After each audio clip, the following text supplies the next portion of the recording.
Welcome everyone to our second mentorship webinar on skilled trades. I'm your host, Nicole Galacci. And just before we get started, I'll give a brief intro into what we're doing here. So CareersNow is Food and Beverage Ontario's new workforce development initiative for Ontario's food and beverage processing industry. This program was launched to connect job seekers with employers in Ontario's food and beverage processing sector.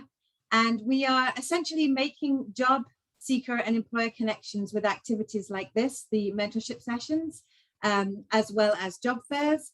And we're offering micro credentials for people that are either students, graduates, or job seekers to boost their training. So we'll kick off with this session. I have Brittany, Kevin, and Dare joining me today. And each speaker will take about 10 minutes to tell you about themselves, from how they started in the industry, the education they have with an explanation of what they do every day, and, also hopefully enable you to kind of understand a little bit more about some career paths available. And we'll learn hopefully a little bit more about the industry in general. We will have some time for questions at the end. And, we can certainly see those questions. And if we are a small group, which I think we will be, we'll just have mics off and an opportunity to ask questions directly and have more of an informal discussion. But this session is being recorded. We will be creating content from the webinar today. And without further ado, I'll pass things over to Brittany. And thanks again for joining us today. Hello there. So my name's Brittany Henry, and I'm a certified millwright. I'm also an electrical apprentice. I'm married with two beautiful girls, and I work at Fresh Stone Brands in Kitchener. I took the industrial maintenance course. I've learned robotics. I'm now taking electrical. It's never, I never stop learning. I'm always moving forward. I started in a deli bakery when I was 14. I was there till I was 19 when I got into the automotive industry. I did production for about 3 years, decided that stacking parts repetitively wasn't for me. So I took an interest to the trades, and that's kind of how it all began. I stayed there for 10 years before I entered the food industry. I've been in the food industry for 3 years total. I had a year off in between. In the trades, you never know what you're going to walk into. My days go by super fast. It's always interesting, literally. You just never know who's going to be running at you, wanting to get things going. I work with a fabulous group of guys. We're a pretty small maintenance team. I'm always doing projects as well, but it can be very hard when you're trying to keep the lines going. I have to read off a paper because I'm not a good speaker. So don't judge me. Why is maintenance so important? We keep the lines running.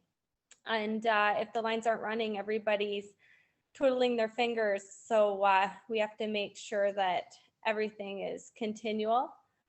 There's lots of opportunities for an advancement, whether it's a maintenance manager, project manager. Personally, I think skilled trades are so important. I think you can take that anywhere in life. I can change a tire. I can fix things at home. So it's very beneficial. And hopefully I can pass that on to my girls. I think it's super important. I was attracted to the industry. Food is so stable. So talking to somebody who's been in automotive for 10 years, it's so up and down. Everybody's got to eat.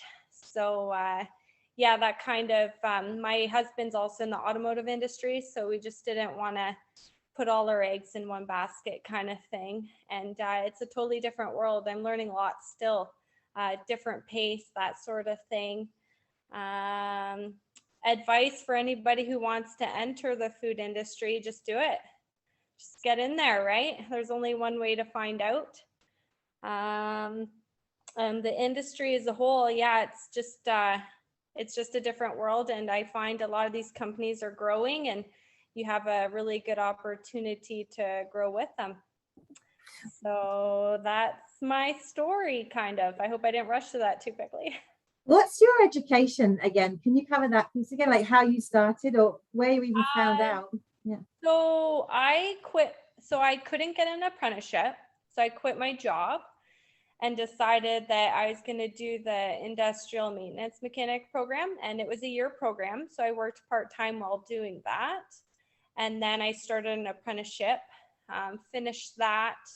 And I actually got into robotics for a bit too, which wasn't really my background, but learned a bit there in the automotive industry. And then what made me switch to the food industry was there was an electrical apprenticeship opportunity. So that's how I kind of got into the food industry, and it just went from there.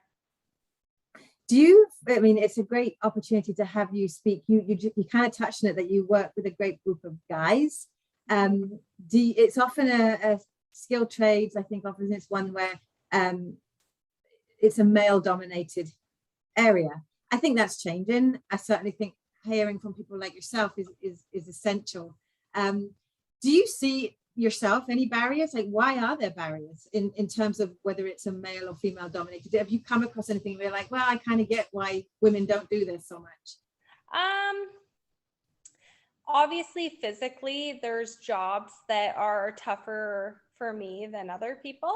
But I mean, I'm not afraid to ask for help. And usually it's not very often, but sometimes, yeah, I need somebody to help me slug something. So I'll ask one of the guys to help me, and they're more than willing. For the most part, I've had pretty good experiences. There's been a few negative ones in the past, but for the most part, it's been pretty good. And usually, you know, if you're kind and friendly and willing to help out somebody else, they're willing to help out you. Mm-hmm. Yeah, for sure. Well, I'm going to come back to you, Brittany, if that's okay. We'll hear from Kevin next, and I'm sure we'll have some questions. If others that are on the call don't have questions, like I said, I've got some. So I will save those for the end. And yeah, if we can hear from Kevin now. Good afternoon, everyone. As Nicole mentioned, my name is Kevin Gooder, and I'm the Maintenance and Reliability Manager here at Dr. Royker Pizza Factory in London, Ontario. So for those of you not familiar with Dr. Royker, so we're a global organization with food production facilities throughout the world. And here in London, our facility is a 3,000 square foot state-of-the-art building built in 2013. We've had a lot of additions since then. But today we produce over 5 million of the highest quality frozen pizzas every year. So it's a pretty fast-paced environment. So in terms of maintenance, my department consists of 25 team members, which are mostly made up of skilled trades. So we employ millwrights, electricians, control technicians.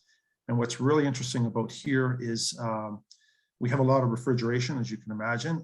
So we offer our both A and B class refrigeration certification to all of our trades. And the nice thing about that, most of them now have completed that. So they're adding that second ticket to them, to their resume, if you will. And we actually pay for books and provide study time and all that stuff that's required to get them through that. So our main responsibility really here is not to only maintain our production equipment, but to really optimize our equipment's performance. We pay a lot of attention to that. We develop maintenance strategies, and we do this by continuously monitoring our equipment's performance and optimizing our PM programs. We involve everyone. We're conducting what we call FMEAs, so failure mode effective analysis studies. Continuously we're doing them, working with trades, and we find that this not only involves everyone, but it really gives us good accuracy into what we're doing. And you know, for me, introducing that here, it was the feedback that I've received was it really gets people involved. They take ownership and a lot of creativity, which I find you know, with my story, as I get into that, you'll see that that's what was lacking sort of in my career, and how I really took, or why I took that step to get out of the industry I was in and more into the food manufacturer. So quite often I do get asked, how did I end up where I am today? Well, for me, it really started about 30 years ago with the decision to get that skilled trade. It seemed to be sort of a natural path for me as I was introduced into the workforce. And it was a path that both my father and grandfather took. So for me, I really like those inner workings of plumbing and pipe fitting, and that's that trade I went into. Plus, I knew that really having that skilled trade was always something I could fall back on in the event that I wanted to change my career in the future. But what's interesting for me is really what I found throughout my apprenticeship was something I didn't expect. And that was sort of exposure to that potential opportunity, you're really relating to the business management side of the trade. And I saw things, that obvious stuff where you could become a business owner, but really I saw opportunities to be foreman, supervisor, and right up into that management role. So after completing my apprenticeship, I continued furthering my education. I got into some related stuff, like I got my gas fitter 1 and 2 certification, oil burner mechanic, propane fitter. I went back to school for AutoCAD, and then ultimately back even further into industrial engineering. But my big first step into what I consider into, me taking on a bigger role with my trade was getting into that pharmaceutical industry. And I got into the manufacturing side of that business, where I held multiple positions. So I started as a maintenance pipe fitter and a plumber. I worked my way into project management, became the lead of their AutoCAD designer for piping systems, eventually landed a supervisor role in maintenance, and then ultimately into more of a management role. So after doing that for almost 25 years in that pharmaceutical industry, to me, in my opinion, it became so regulated that it really took away that creativity. Again, I wanted to find a sustainable industry, which to me, all arrows pointed at the food industry. So I took that leap. I spent 4 years with Maple Leaf Foods with a primary focus. Really, I was brought into that organization to sort of really adapt a new positive maintenance culture. I took over 2 facilities, introduced sustainable PM programs, reliability strategies, and key performance measures. And I really enjoyed my time there. But when this opportunity came up at Dr. Oiker, it sort of presented itself as a really unique opportunity, in my opinion.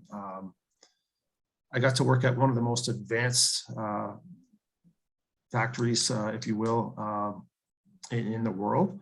And this particular location was at a pivotal point where it was transitioning out of that commissioning stage. So how I look at that is really all of our equipment was coming out of that warranty stage. And it's time now that we have some sustainable practices in place.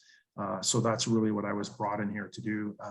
And by doing that, again, creating positive work cultures and making people, or giving them opportunity really to get involved, to be accountable and have ownership to these programs. So ultimately, this trade has led me to all this stuff where, my stretch goal right now is to develop these processes so that they can be modeled throughout the organization. So yeah, it all started with that leap to a trade, if you will, something I never regretted, something I'm proud to say, I am a skilled trades person, although, it's really directed me into sort of a parallel role, if you will. I don't know. Some people may say that different, but that said, so I really hope that my short story here gives you some insight to where you can actually go by obtaining a trade. It's not just hands-on tools. If you want to work harder or take a different path, it can most certainly lead you there.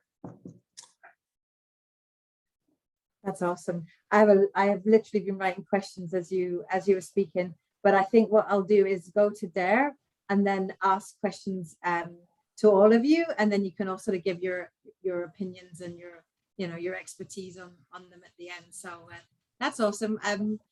You came very highly recommended by a good friend of mine that you're well liked in your organization and spoke so highly of you. So again, Kevin, thanks for joining us.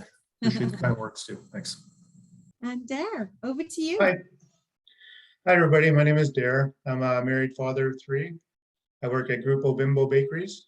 We're a huge global corporation. We have plants in 29 countries, and we have 13 plants in Canada.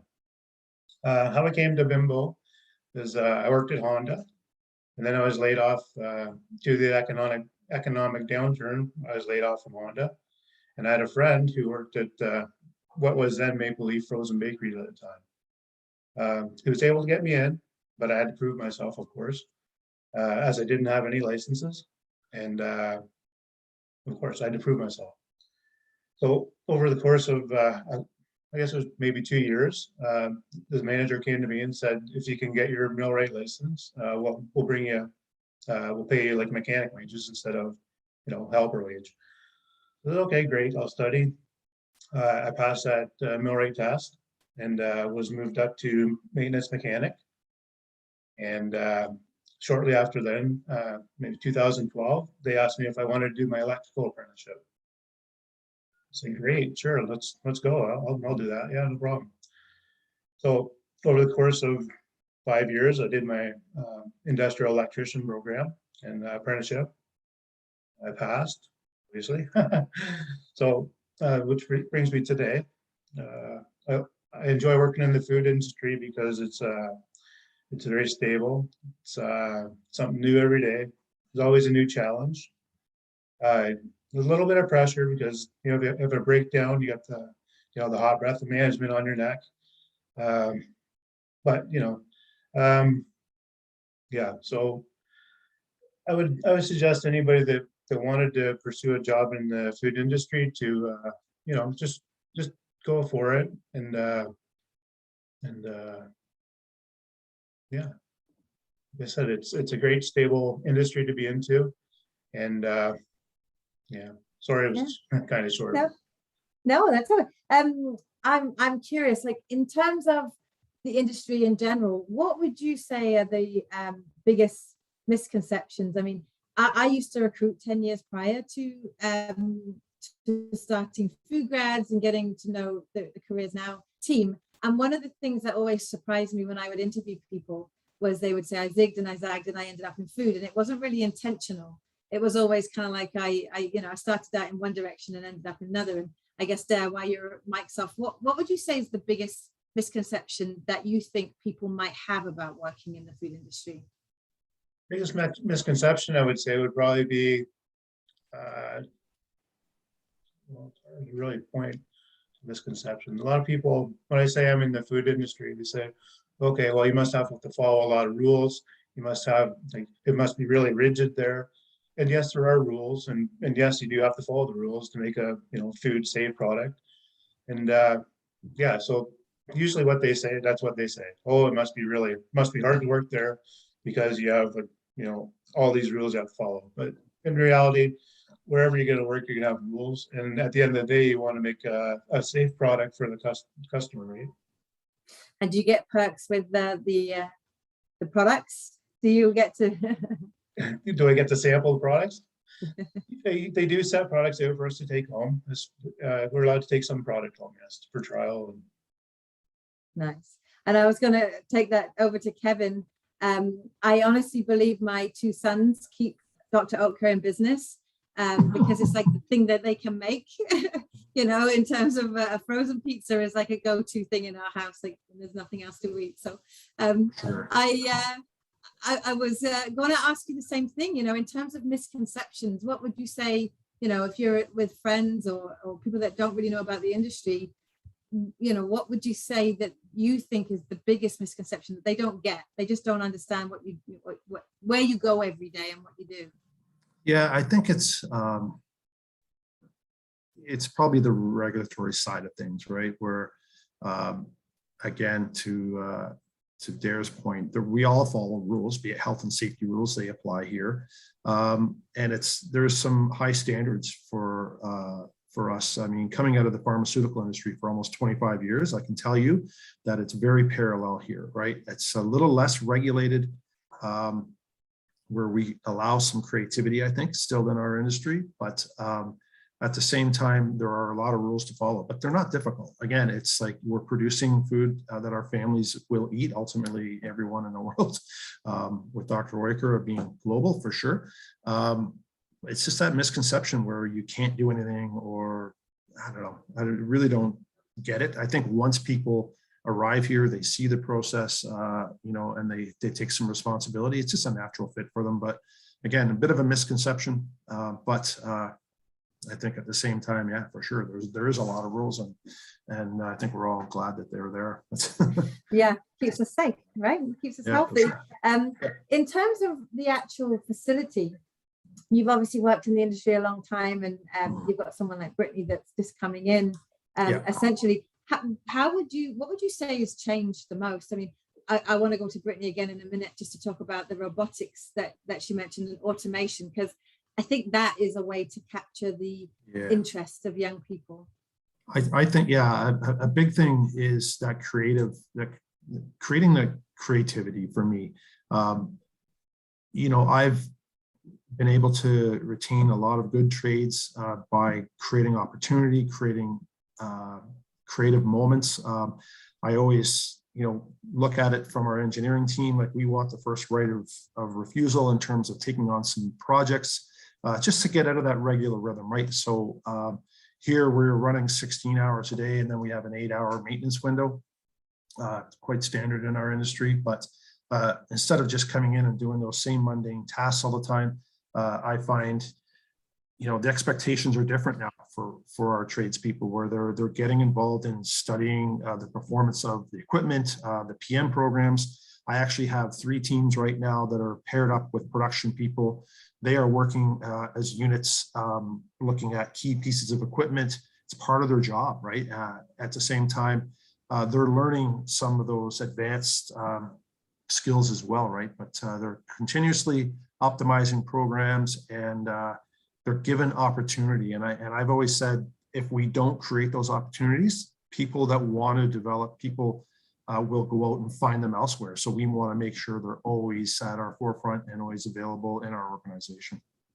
Yeah, you touched on something I was going to ask you about, which was projects and things like, one of the things we hear a lot from this sort of next generation coming in is purpose. They're not so interested in the 9 to 5 with, the pension, and all that stuff is important. But, we hear a lot of young people now that are just coming out, students just coming into the industry now. They want to know that the company they work for is doing something good in the world, and, is not destroying the planet, I think that's important. Can you touch on some of the projects you may have been involved in? You mentioned sustainability earlier, and any projects like that. Continuously looking at ways to reduce waste. It's those types of projects that are at our forefront. Excuse me.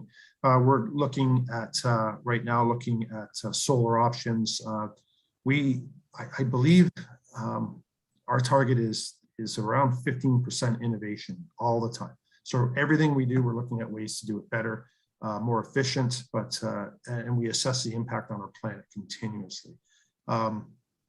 Again, simple things where when you look at a maintenance planner role, when you really define planning and scheduling, if you will, you realize that scheduling is quiet time almost. You take that planner, you give them some quiet space, and they just get what the team has agreed to do done. They get it in place.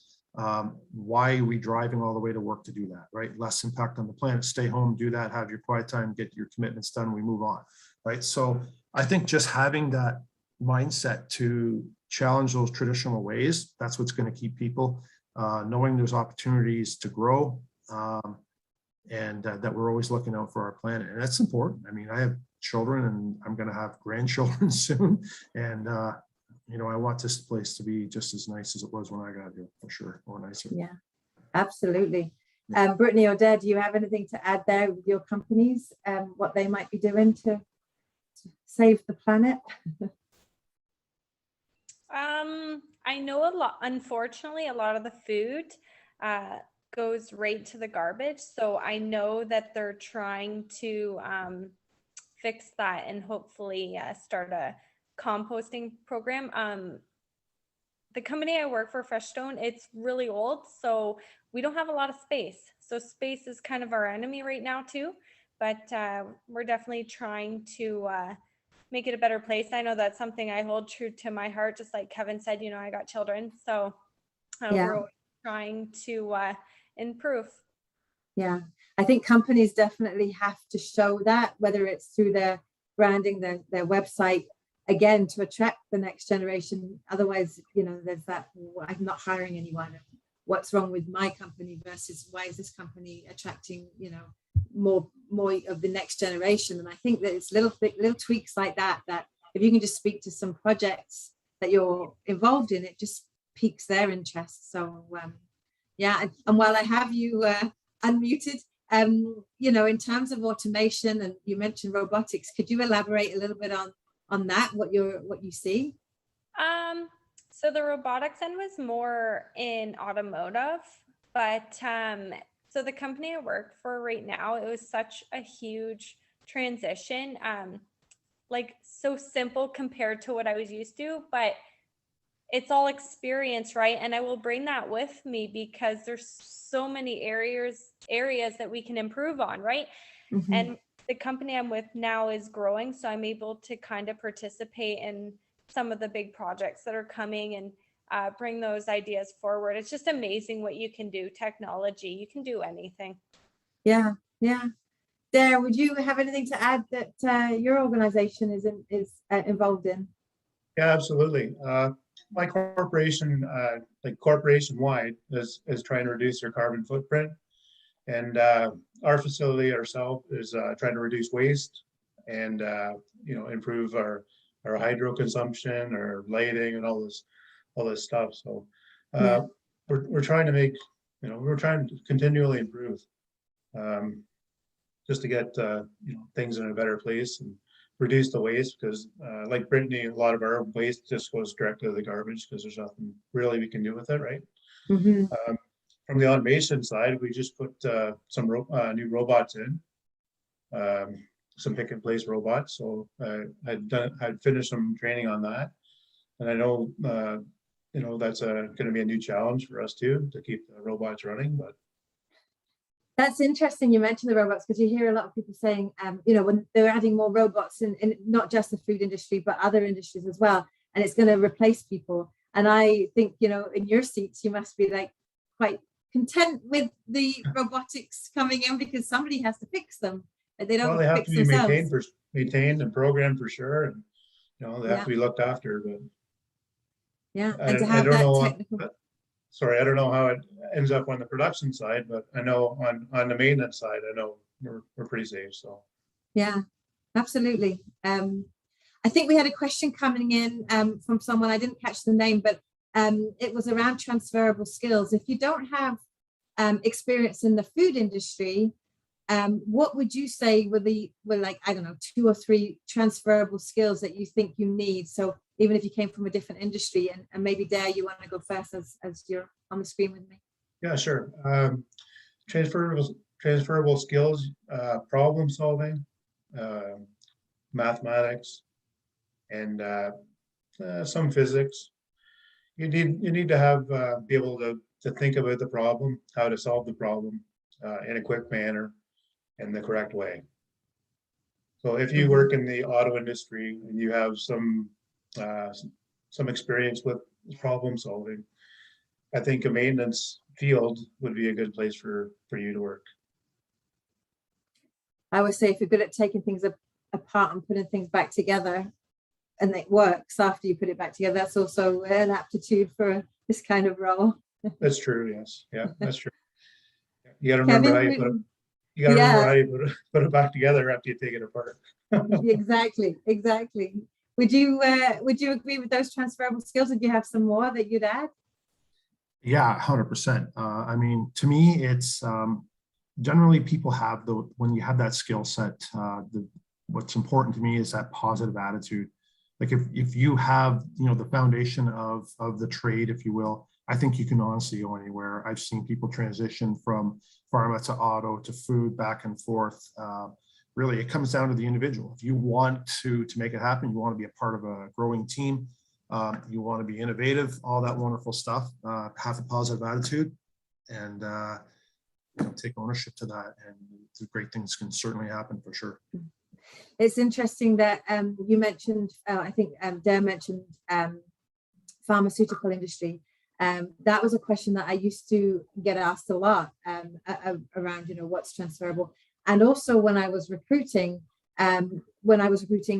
I've always recruited for the food industry, and sometimes you can't find that person that you're looking for within the food industry, and that was the number one place they would say to go after food is pharma, because again, I think the regulations and I think if you can survive the pharma regulations, you could pretty much work anywhere. But again, it just I think they require you to ask why a lot, right? Why are we doing things?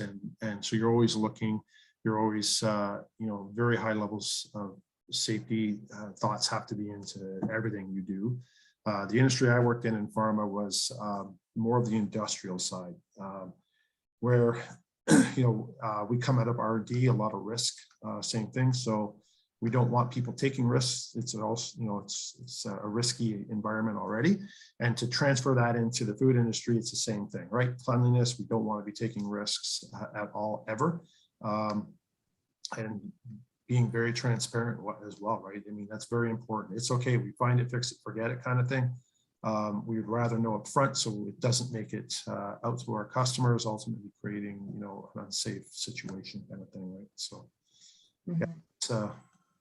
it's definitely, I wouldn't want it any other way. Like being, from a trade, taking that into pharma, into food, it's such a great industry where we all need to eat. I think someone mentioned that earlier. It's what's really cool too is to see our products leaving the grocery store every day, right? And it's pretty neat to see that and to be a part of that, and to know without a doubt they're getting great product and they're going to be safe. And you know what? We had fun doing it. A lot of time here, right? 50 hours a week around there, and I have fun. I make sure my team has fun, and you know what? We just continued challenging each other. So. That brings me to another question. In terms of, you mentioned your team. Who do you work with? So, obviously you have a close team that are also in the skilled trades, and that's who, in your role, you're overseeing them. But in terms of departments, who would you say you interact with? Because I think, again, people don't really understand what goes on behind the closed doors in a manufacturing, in a food manufacturing. Yeah, so I find us, like, we work in parallel with our quality food safety department continuously. Everything we do, we're working in parallel with them for our customer, which is our production team, right? So we make sure that we're all part of those decisions. What's really nice about this organization is I literally have 95% of my time available for my team and the customer, which is production, and to work with our quality unit. That's where we're able to stay on top of things and be creative, rather than in other industries and other organizations I've been involved with. It's the opposite. It's literally 95% meetings, and you run by your trades and people that work for you, and you're signing stuff as you're running to the next meeting, right? So here it's very important to the organization that we find work-life balance, and that's why I have to think that's a huge contributor to very little mistakes being made day to day, right? So people aren't stressing and they're doing their job, right? Yeah, for sure. Dare, would you have anything to add there in terms of the departments you work with? Yeah, well, actually, generally, like Kevin says, the production is actually, I view them as my customers too. So I work closely with production and also sanitation, because maintenance and sanitation have to kind of work together to get the end result of the job done, right? But you got to work closely with production. You got to listen to production. Usually they know something's wrong with the equipment before they call you, right? So you gotta be able to listen to the production and work with sanitation. Yeah, Brittany, anything to add there? I think they covered it all pretty well, but across the board, you're working with everyone, especially in food. Yeah. And what would you say are the soft skills, which I don't even really like that. I think soft skills are kind of like your personality. And I've worked with a lot of people in the food industry, and I think my takeaway would be communication is one of the most important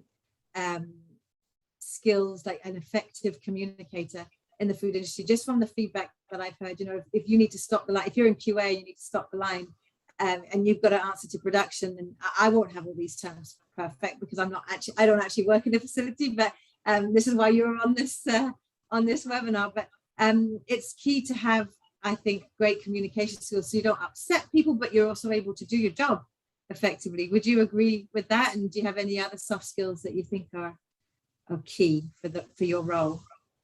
I've seen this go both ways, and I totally agree. Communication 100%.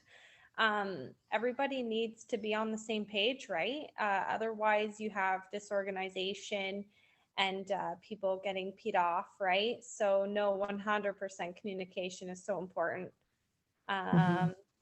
And just having a good attitude, right?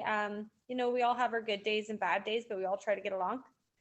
Yeah. But, yeah, that's all I can think of for sure.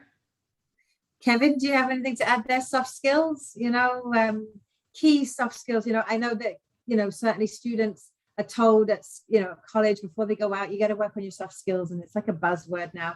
And as I say, I actually think that's more like personality traits, or, you know, some people bring some, and you need everything on a team, right? You don't want all the same team members, and there's so much research to show that if you have everyone all the same and they all agree with each other, you're not getting those differences of opinion. And you know, what would you say there as a team, as someone that runs it, you know, leads a team? Yeah, great question, by the way. A real direct answer to that. I mean, I just really want people to, you know, have that, believe in themselves, right, where they can contribute, have that open mind, and keep that open mind where they can express themselves, not be afraid to do that. You know, I openly admit I make more mistakes probably than anyone on my team, to be honest with you, right? And I feel it's okay to do that. I always say, and I probably mentioned it here already, we find it, fix it, forget it, right? So go make that mistake, own up to your mistakes, just have that open mind, and again, not ever be afraid to get involved. What was really strange coming here at such an advanced facility, which I brought that was sort of new, is these reliability strategies. And when we talked about it, everyone thought, hey, that's cool. But then when they realized that they're going to own them, it was a total different conversation, right? And people, they just shut down at first. But I think, again, they know, you know, this equipment better than anyone in the world. So have that, you know, bring that mindset where you're going to develop, where you're going to, you know, you're going to be the best you can be, right? I don't know. To me, it's just one of those things where if you don't bring it, I'm going to get it out of you. So, you know, I think just have that confidence. That's the word I'm looking for, I think.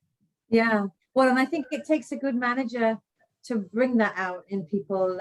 You know, we had a team meeting recently where we all shared our strengths, and it was really cool to see how different they all were, and how you kind of need all those, you know, if you know someone's particularly good at, you know, the strategy stuff, and someone else is more detail orientated, and someone else has more empathy, and all these different things.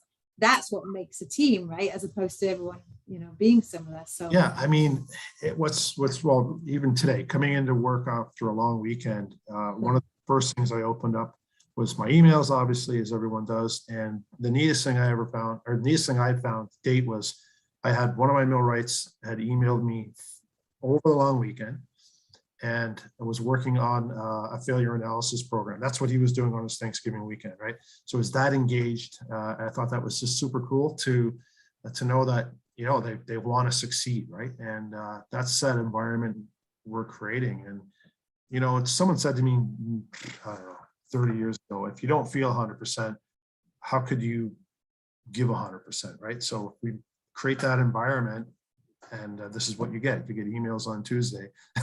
yeah, no kidding.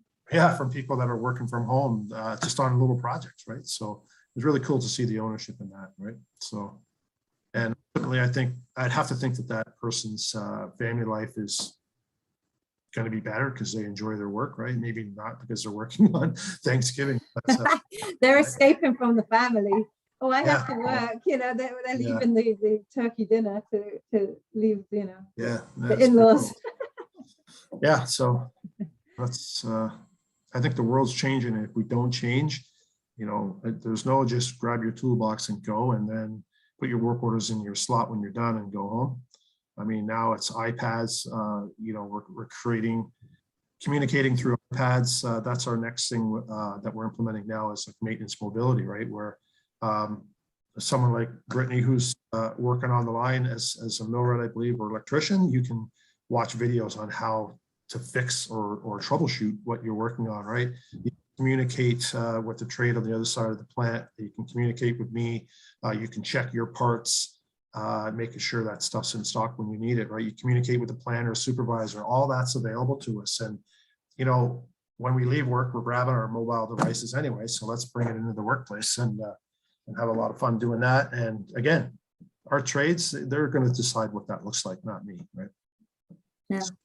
Just creating those cool opportunities. Anything to add there with regards to, soft skills and your approach to your team? Well, with soft skills, you got to be a good communicator for sure. You have to listen and you have to ask questions. I'm the lead hand on my shift. I lead hand over one guy. We work great as a team, and he asks questions when he needs to, and he does his work when he's supposed to. So you can't really package everything. You have to communicate. Communication is key. That's been my take. And overall, I always say the food industry is friendly. I mean, everyone may have a different perspective on that, but I used to recruit for a number of different companies in different industries. And the reason I specialized in the food industry was because of the people from the top down. It doesn't matter, the role I was working on. I just found that it was there was no airs and graces. It was like, we feed people. There's no reason to act like we're, this superior thing. And I just enjoyed the people so much. And so when I'm out talking at schools or talking to students that are thinking about the food industry, that's one of the things I lead with is, you're going to be with these people, like you mentioned, 40, 50 hours a week. You got to like the people you work with and enjoy their company. Not every minute of every day. There's always going to be moments, but on the whole, so how would you agree that the people are generally super friendly and oh, absolutely, nice? Absolutely. I work with a great bunch of people, and at the end of the day, we all have a common goal. To make a product and get it out to the customer. So it doesn't matter which department you're dealing with, whether even management or sanitation, production, distribution, doesn't matter who. At the end of the day, we all have the same goal. Yeah. What about you, Brittany? Sorry, carry on. No, sorry. Yeah, I was just going to reiterate that people in the food industry are great people. Mm-hmm. Has that been your experience, Brittany? Yeah, so I've been with this company for a little over a year and just super supportive, like crazy supportive. I wrote my ticket in March and everybody knew before I even got to work, and I'm talking from upper management down, just completely fabulous, like couldn't ask for more. It's very humbling when you have something like that happen. Yeah. It's true. And I think that, certainly when you haven't worked at many places, when you're just starting out, you don't realize how important that stuff is because you're there so many hours. When you're not with your own family, you got to feel comfortable and like the people in general, that you're going, you're working with every day. And I agree. I think this is one industry that you definitely, they're nurturers, they're feeding people, everyone, like you say, is the common goal. So, any takeaway, that for a student or grad, last piece of advice you would give before we wrap this up? All I have to say is go for it. What do you got to lose? Yeah. Awesome. Kevin, anything from you in terms of some last pieces of advice that you would offer a student or grad that was somewhat curious but wasn't sure about the food industry? Yeah, I mean, to me, it's really, I mean, I can relate it to my experience, right? Really look at that bigger picture, what it can provide for you, where you can go, I mean, coast to coast, wherever in the world, different industries within the food industry, you know, for sure. Like there's always opportunity there. And as long as you're willing to look for that and grow, to me, it's an incredible decision to get into the food industry, sustainable for sure. And, you know, for me, it was one of those things too, where you're, you know, when you got a young family and it's, you know, you're taking that big step to that first mortgage and stuff like that is, you know, through the pandemic, even right up, I mean, till now, like I've been very fortunate and thankful that I'm in that industry because I tell you, it can be tough out there at times, right? So look for that sustainability in the workplace for sure. Yeah. So Maslow's hierarchy of needs, right? What's at the bottom? You know, there's certain things that will go. If you find an industry that is always going to be around, and food, air, water, you know, shelter, there's certain industries that, you know, humans will always need. And I agree. I think food is right there. Yeah, very satisfying for sure. Mm-hmm. I saw some questions coming in. I think they were mostly around people being available to work. I will add, I did notice, and again, they pop up and they disappear quickly, but typically to work for any of these organizations that have been mentioned today, and any in Canada, you need to essentially be in Canada already. You know, there's rules that Canadian employers have to follow to hire from the country, people within the country first, and certainly rules around being a permanent resident and that sort of thing. So hopefully that answered one person's question, but I can certainly answer questions afterwards. I'll see the questions. I think we can capture those. So I will reach out. I saw some email addresses to respond to, so I can reach out to those. Once again, I want to thank Brittany, Kevin, and Dare for your time today. This is being recorded, so we will be able to share this with the folks that signed up and didn't make it to the meeting, which I know happens all the time, and also share on our YouTube channel and our social channels, so you know that this will be available. It's great nuggets to take away. I really appreciate it.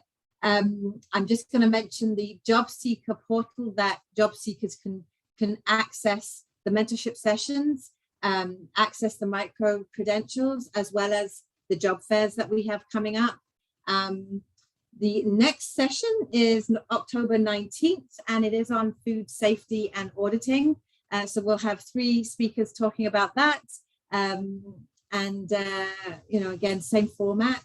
I think that's it from me, other than just to say thank you so much again. I'm so grateful. Without people like you willing to come on and chat with students and grads and talk about the industry, you know, people just wouldn't know. It's easy for others to say it's a great industry and you know you should look at it, and certainly employees, but you really need to hear from the folks that work in those companies, because someone that's trying to hire will tell you how wonderful it is to work there. And you know, obviously that's it's true, I think, but you know, it's not always believed. But to hear from people like yourself in the industry is just essential. So again, thank you so much. And yeah, have a great evening, everyone. Thanks for joining. Thank you for having us. Thank you very much. Thank you so much. Take care. Take care.